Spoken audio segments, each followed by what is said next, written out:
Tamadun Islam adalah sebuah tamadun yang berkembang dari semenanjung tanah Arab.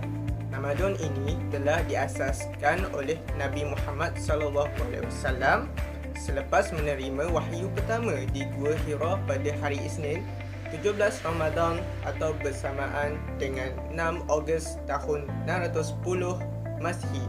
Kerajaan Islam pertama di dunia telah ditubuhkan di Madinah selepas peristiwa penghijrahan baginda Nabi bersama sahabat pada tahun 622 Masihi. Berbeza dengan tamadun-tamadun lain, tamadun Islam telah dibina atas asas takwa dan keredaan Allah, berpandukan kepada Al-Quran dan As-Sunnah, menepati konsep tamadun bahasa Arab. Sebelum kelahiran tamadun Islam, telah wujud beberapa tamadun seperti Parsi, India, Yunani, Mesir, Romawi dan Arab Jahiliyah. Menurut seorang sarjana dari Universiti Istanbul, Turki yang bernama Profesor Ahmet Davutoglu, daripada 26 peradaban yang pernah muncul di dunia, 16 daripadanya telah terkubur dan yang lain kini menghadapi pelbagai ancaman dan cabaran dari pelbagai unsur. Antara tamadun yang masih kekal sehingga kini ialah tamadun Islam, Cina, Rusia, Hindu, Cina Timur, Jepun, Polinesia, Eskimo, Normadik dan Kristian. Dalam video ini, kita akan membincangkan tentang cabaran yang dihadapi oleh tamadun Islam daripada budaya global dan dunia moden dan bagaimana ia diatasi.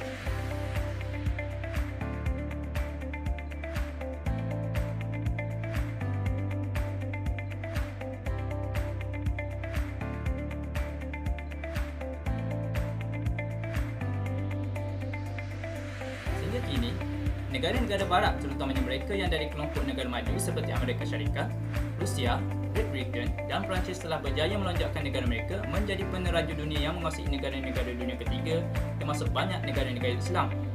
Penguasaan ini bukan sahaja dalam bidang sains dan teknologi, bahkan dalam pencaturan politik, ekonomi dan kebudayaan. Revolusi kebudayaan telah dilancarkan bagi mengubah cara dan corak hidup umat Islam ke arah sekularisme.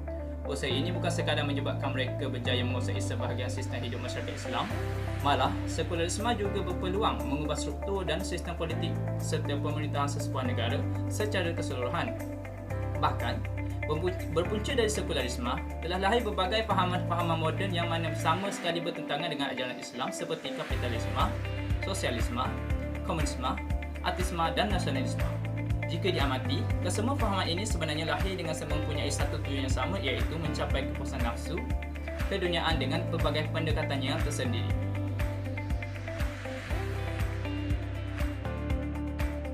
Hedonisme adalah satu perkataan yang berasal daripada Greek iaitu hedon yang membawa maksud pleasure.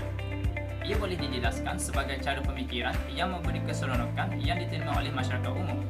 Dengan kata lain, ia bermaksud mencapai kemuncak keseronokan atau istilahnya pleasure is the highest good. Dari satu sudut yang lain, hedonism merupakan satu doktrin yang memberi dorongan motivasi kepada seseorang untuk mencapai keseronokan atau kebahagiaan dan mengelakkan unsur-unsur yang mendatangkan kesedihan.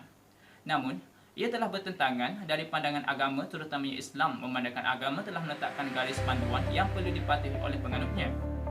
Pada sudut pandang pemegang ideologi ini, sekiranya agama telah menentukan garis panduan yang perlu dipatuhi oleh penganutnya, maka ideologi ini memberi kebebasan yang mutlak kepada pengikutnya asalkan ia boleh memberi kesenangan dan keseronokan. Akibat daripada ideologi ini, ramai generasi muda telah terpesong dalam gejala-gejala yang bertentangan dengan norma kehidupan seperti arak, seks bebas, sehingga ke peringkat menolak agama. Impak daripada pengembangan budaya hedonisme ialah permasalahan sosial yang berluasa dalam masyarakat. Ramai ahli akademik berpendapat hedonism adalah faktor utama masalah sosial dan keruntuhan akhlak.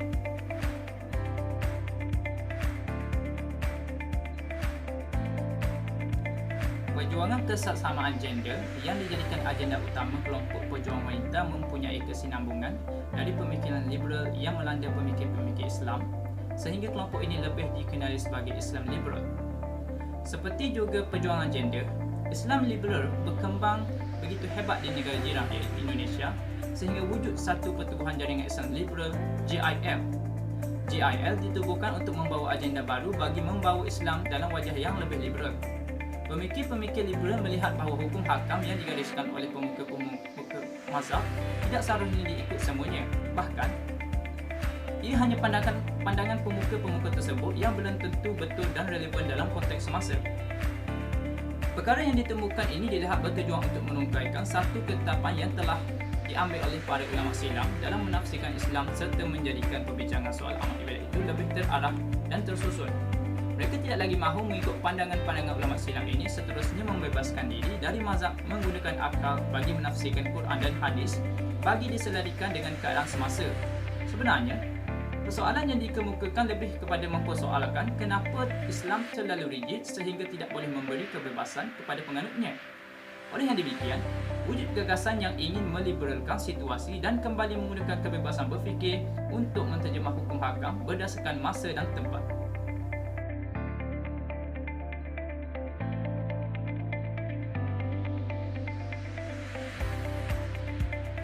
Al-Quran adalah salah sebuah daripada 4 kitab suci yang diturunkan oleh Allah ke dunia ini.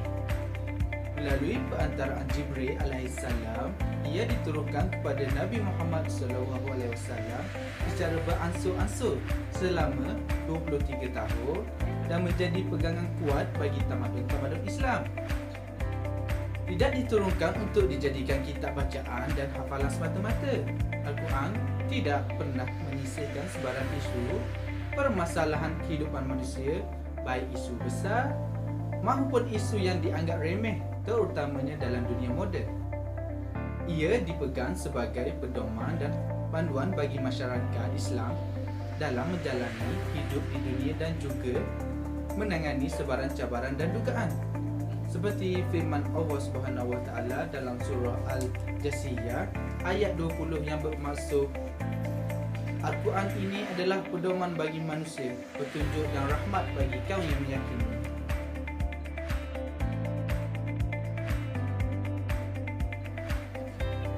Sunnah pula adalah rujukan kedua bagi umat dan tamadun Islam.